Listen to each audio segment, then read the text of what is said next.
Sejam bem-vindos novamente. Hoje nós vamos trabalhar um pouco com polinômios, tá? Só pedir desculpa a vocês, porque semana passada nós não tivemos vídeos, infelizmente, tá? Mas espero que toda segunda aí estejamos novamente tendo todos os vídeos. Nós vamos trabalhar um pouco conceitos básicos, tá? Entender, compreender um pouco o que é um polinômio, ok? Então vem comigo. Vou trazer para nós um pouco de definição de polinômios. Polinômio é qualquer soma algébrica de monômios não semelhantes. Tá, professor, o que é isso? Vamos lá. Por exemplo, 3x² menos 6. Tá? Estou chutando alguns valores. 3x² menos 6 é um polinômio? Primeiro, ele é um monômio?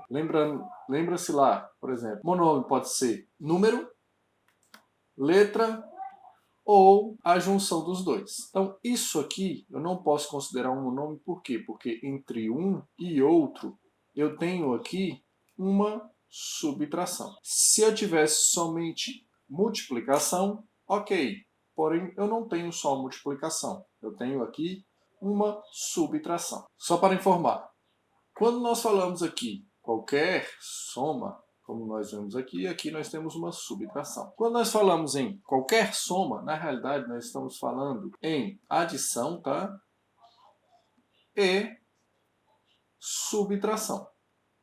Vale para ambas as operações. Então, eu tenho aqui 3x² menos 6. Isso aqui eu posso considerar um polinômio. Se eu tiver lá, por exemplo, 3x² mais 2y mais 2. Isso aqui também é um polinômio. Porque eu tenho somas e eu não tenho monômios semelhantes, que é outra coisa que nós temos que ter cuidado, que eles nos dá aqui na nossa definição. Não pode ser monômios semelhantes. Tá? Já vou explicar o porquê de não poder ser monômios semelhantes. Por exemplo, se eu tiver lá 5y² mais 2y mais 3x mais 4. Só para podermos compreender aqui um pouco mais, tá? Vou apagar essa parte aqui. Dentro dos polinômios, nós temos algumas classificações de polinômios. Por exemplo, quando eu tenho somente dois monômios, eu chamo de binômio. Tá? Por que binômio, professor? Bi, tá? Que vem de dois, monômios. Tá? Então são dois monômios, eu considero binômio. Quando eu tenho três, eu chamo de trinômio. Tá? Trinômio. Mais uma vez, de tri, que vem de três, trinômio. Já a partir de quatro monômios, eu considero o que nós falamos no início da aula, que é o polinômio. Tá? A partir de 4 eu já chamo de polinômio. Binômio é um polinômio? Sim. Trinômio é um polinômio? Sim. Tá? Eu só tenho nomes específicos para quando eu tenho 2 e para quando eu tenho 3, mas tudo isso é polinômio. Tranquilo até aí? Vou trazer uma espécie de questões para nós compreendermos isso na prática. Tá? Nós temos aqui, se nós pensarmos em uma situação, problema, se eu tiver dois terrenos, um na medida AB e um segundo terreno na medida XX, eu posso trazer isso como uma expressão algébrica. Como assim, professor?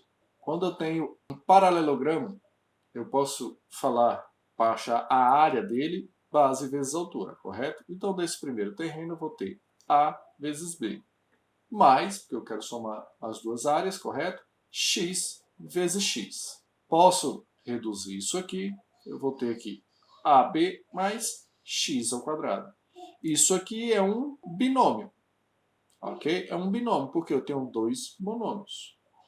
Então, é um exemplo. Quando eu tiver as medidas aqui de cada área, é só eu lançar aqui que eu vou encontrar o meu resultado final. É uma forma prática, digamos assim, de nós termos aí uma expressão algébrica. Se eu tiver lá, por exemplo, x² mais x² mais xy mais xy mais xy.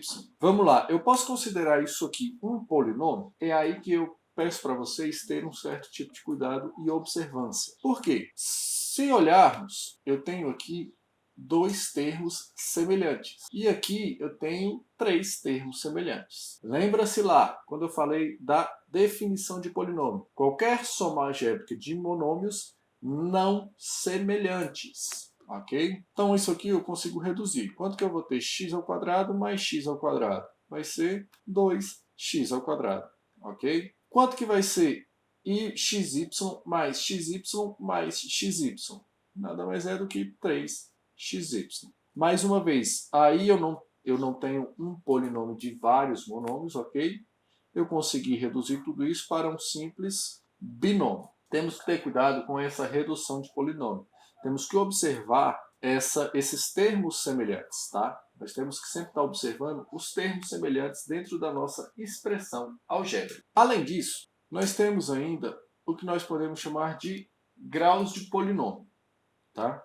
Graus de polinômio. Dentro dos nossos graus de polinômio, é bem parecido com o que nós tínhamos dentro dos nossos monômios. Tá? Eu tenho aqui um polinômio com 3 monômios, ou seja, eu tenho aqui um trinômio, e eu posso identificar os graus do meu trinômio. Eu posso visualizar os graus de duas formas. A primeira, monômio por monômio.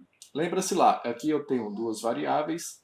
O que eu vou fazer aqui na realidade? Eu vou somar o primeiro expoente mais o meu segundo expoente, que no caso aqui é 1 por não ter nada.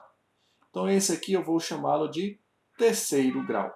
Olhando aqui agora, eu vou ter 4 mais 3. Então esse aqui eu vou chamá-lo de sétimo grau. Mais, eu tenho aqui 1 mais 2. Então esse aqui vai ser de terceiro grau. Okay? É uma forma de eu verificar os graus dos nossos polinômios, no caso aqui do nosso trinômio. Posso considerar também da seguinte forma, vou colocar até de outra cor, eu posso considerar por variável. Como assim, professor, por variável? Vamos lá. Eu vou observar todas as variáveis que são iguais. No nosso caso aqui, eu vou ter A aqui e A aqui. Aí eu pergunto para vocês, qual é o maior expoente desta minha variável? Eu não vou mais somar, tá? Eu quero ver qual é o maior expoente da minha variável. No nosso caso aqui, do primeiro A, eu tenho um expoente 2, aqui eu tenho um expoente 4 e, por fim, um expoente 1. Qual desses é maior? No nosso caso aqui da variável A, o expoente 4 vai ser maior. Então, o que eu vou falar aí? Que em relação a variável, vou até colocar de outra cor também, a variável A, eu tenho aí quarto grau, ok? Em relação à variável A, ele está no quarto grau. Agora eu vou observar em relação à minha variável x aqui. Esse primeiro, meu expoente é 1, no meu segundo, meu expoente é 3, e no meu terceiro, meu expoente é 2.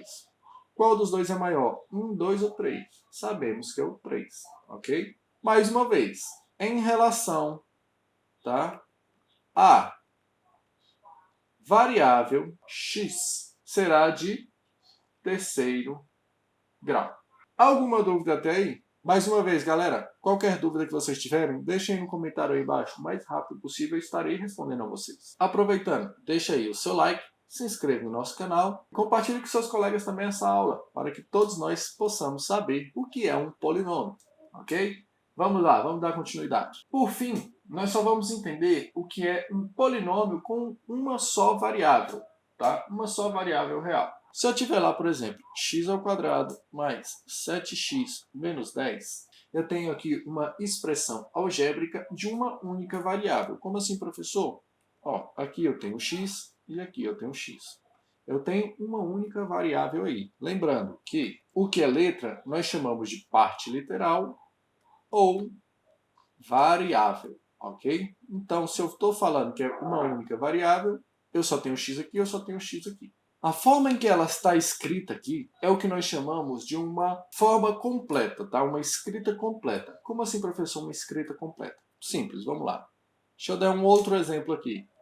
Eu vou ter lá 3y à terceira mais 2y mais 4. Desta forma, é uma escrita incompleta, ok? Eu tenho aí uma expressão algébrica incompleta. O que diferencia de uma para outra?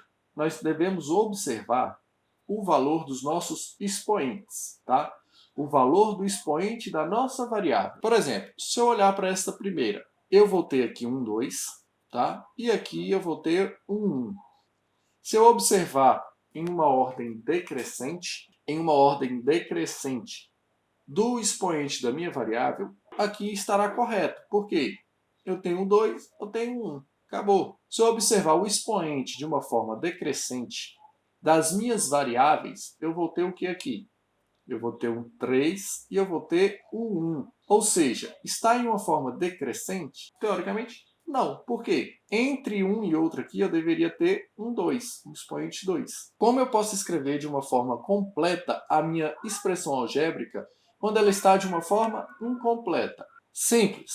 Vamos lá, vamos reescrever essa expressão algébrica de uma forma completa. O que eu já tenho, eu repito, 3y à terceira. O que eu quero acrescentar, vou até colocar de outra cor, o que eu quero acrescentar. Eu vou colocar lá 0x ao quadrado e o resto eu repito, mais 2y mais 4. Tá, professor, por que você colocou 0x ao quadrado? Simples. Eu estou querendo escrever de uma forma completa sem alterar o valor da minha expressão algébrica aí. Se observarmos, está em uma forma decrescente. Agora, com 3, 2 e 1, está 3, 2 e 1, sem alterar o meu valor. Por quê? Exatamente por isso eu coloquei 0 vezes x ao quadrado. Por quê? Lembrando, vamos lá no cantinho. Quando eu tenho 0 multiplicado por 10, por exemplo, 0 vezes 10, 0. Ou seja, todo e qualquer valor que eu multiplico por 0, o resultado sempre será 0. Ok? Por isso que eu coloquei 0x ao quadrado. Está escrito de uma forma completa agora, porque eu estou em uma forma decrescente dos meus expoentes. Porém, o valor que eu acrescentei aqui, ele não altera em nada, porque no momento que eu multiplicar o 0 pelo x, isso tudo aqui será 0. Se eu somar com 0, não altera o meu valor. Vou ficando por aqui. Mais uma vez, se tiver alguma dúvida, deixe aí nos comentários. Terei o maior prazer em responder a sua dúvida. Vou ficando por aqui e um forte abraço.